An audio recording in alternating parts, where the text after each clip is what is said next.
Sí, sí, sí, sí. Yo estoy de acuerdo con eso. Hay que exterminar a Hamas de la faz de la tierra. Y apoyo lo que dijo Netanyahu. Cada hombre de Hamas va a ser eliminado y cada uno tiene que darse por muerto.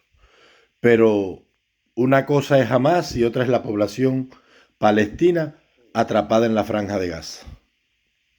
Hay que preservar la vida de la población civil que está en Gaza. Y aunque yo sé que el bloqueo total que Israel ordena es para forzar a la población civil a que abandone Gaza, hay un tema aquí que no se ha contado y que a mí me gusta decir estas cosas porque yo sí llevo muchos años siguiendo esto.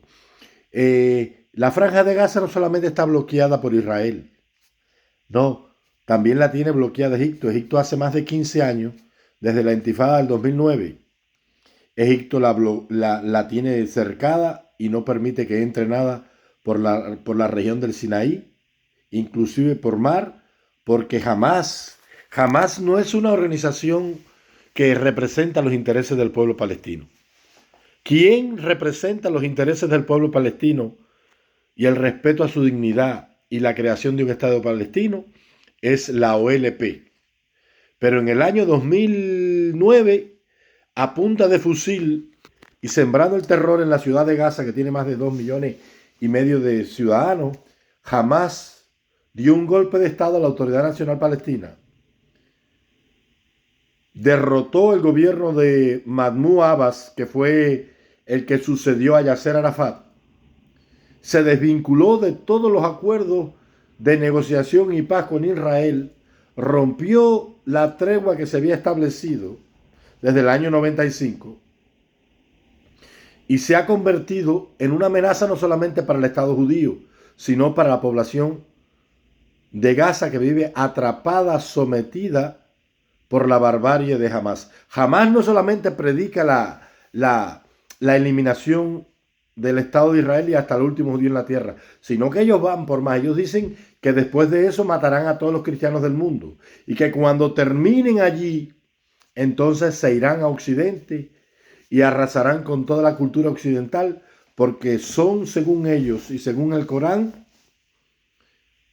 enemigos de la fe del Islam y deben ser exterminados de la tierra. A Hamas no lo quiere ni el mismo mundo árabe.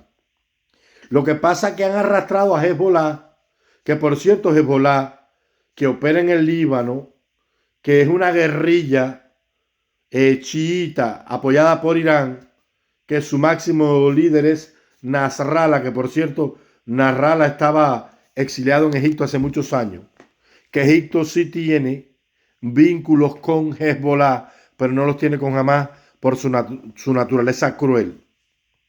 Porque Hezbollah, a diferencia de Hamas, no tiene esos mismos métodos, aunque está dentro de las organizaciones terroristas, pero para nada tiene que ver el comportamiento de un grupo con otro.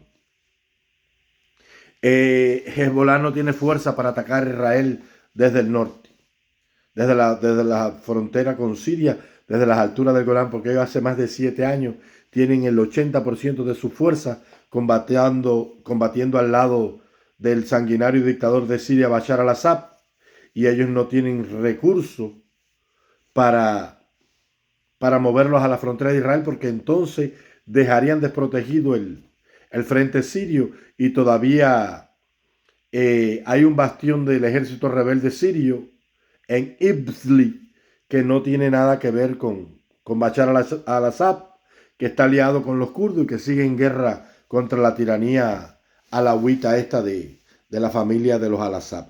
O sea que hay que velar a Hezbollah, pero Hezbollah no representa ninguna amenaza militar por el asunto que te he planteado. Pero jamás debe ser borrado de la faz de la tierra. Israel no puede darse el lujo de convivir con semejante maldad a metros de su frontera terrestre. Hezbollah no representa los intereses del pueblo palestino. Y eso no lo quiere en el mundo árabe.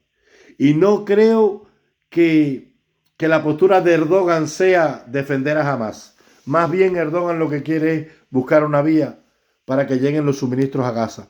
Pero si se siguen llevando suministros a Gaza, Hezbollah se los quitará y entonces pasará lo de siempre. Lo que está forzando el gobierno de Israel y de Egipto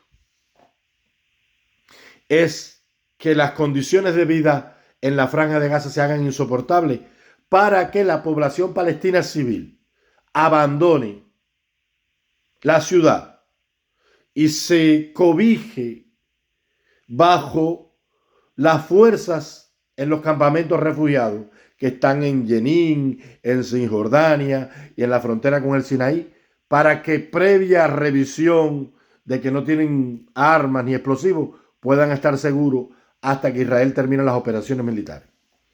A Hamás de esta no la salva nadie. No la salva nadie. Netanyahu ha formado un gobierno de unidad nacional, ha llamado al principal líder de la oposición, un hombre que fue ministro de Defensa, que es el principal líder de la oposición de los otros partidos políticos. Netanyahu estaba pasando por un problema político muy grande. Sus mismos intentos de reformar las leyes para que el Tribunal Supremo no tuviera acceso total hacia el Ejecutivo le estaban abriendo camino hacia una tiranía, pero cientos de protestas en las calles de Israel, más el problema este de Hamás, lo han hecho rectificar y ahora el país se ha unido en un solo sentimiento, en una sola oración, con el único objetivo de exterminar a Hamás.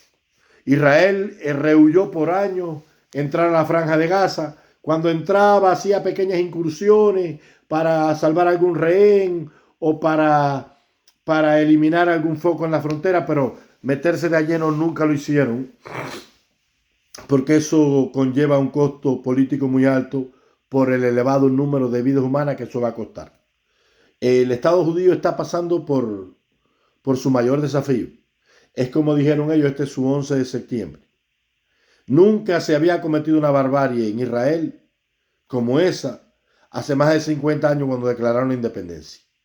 Y la única opción que tiene Israel para convivir seguro es exterminando a todo aquel que amenace su existencia como pueblo. Y a Hamás de esta no la salva nadie. Cuando el ejército de Israel logre cortar en dos pedazos a la franja de Gaza, que ya tiene más de 350.000 efectivos armados hasta los dientes, incluyendo, está repartiendo armas a la población civil, porque en Israel, junto a Corea del Norte y a Taiwán, son los países más militarizados del mundo. Israel tiene casi 10 millones de personas y hay 7 millones de hombres entre una cosa y otra para llegar a la reserva. Aparte de eso, tiene uno de los ejércitos más poderosos del mundo, mejor equipado y con una fuerza letal de destrucción que no tiene nombre. La presencia de Estados Unidos en la región, yo no creo que sea tanto para intervenir de lleno en el conflicto, sino más bien para disuadir, para que los que se quieran envalentonar no se lancen y no le hagan una vaquita, una componenda, una piñita, una guarita al Estado de Israel. La posición de Arabia Saudita y de Irán hay que observar, porque los saudíes habían establecido relaciones con Israel y también Qatar, Bahrein y los Emiratos Árabes Unidos. No, o sea, Qatar no. Qatar es más pro-iraní, pero hay que ver qué es lo que va a pasar. De todas maneras, nadie va a coger una guerra donde nadie sabe que va a ganar, porque ponerse del lado de esa barbarie es ponerse del lado de lo injustificable en este mundo. No tiene justificación lo que Hamás hizo, aunque hay un factor común determinante que para nada representa los intereses del pueblo palestino. Hamás es una facción terrorista desvinculada completamente de la doctrina del Islam y también de los intereses del pueblo palestino por crear un Estado libre, independiente y soberano. Mientras tanto gobierne Hamás en la franja de Gaza, esa añorada paz nunca aparecerá por ningún lugar. El objetivo número uno de Israel y del gobierno de unidad nacional que se ha creado es borrar de la tierra a Hamás.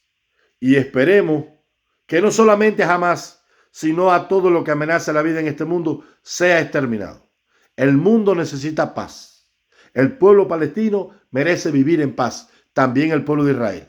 Y solamente lo van a lograr cuando no se destruyan mutuamente y cuando el odio no sea la comidilla en ambas naciones. Como dijo aquella famosa primera ministra de Israel, Golda Meir, habrá paz en Israel y en Palestina el día que los árabes amen más a sus hijos y odien menos a Israel. El día que el amor a sus hijos sea mayor que el odio que le tienen a Israel, entonces ese día habrá paz. Que Dios tenga piedad de nosotros y que nos ilumine con su sabiduría para hacer lo correcto y lo más humano posible.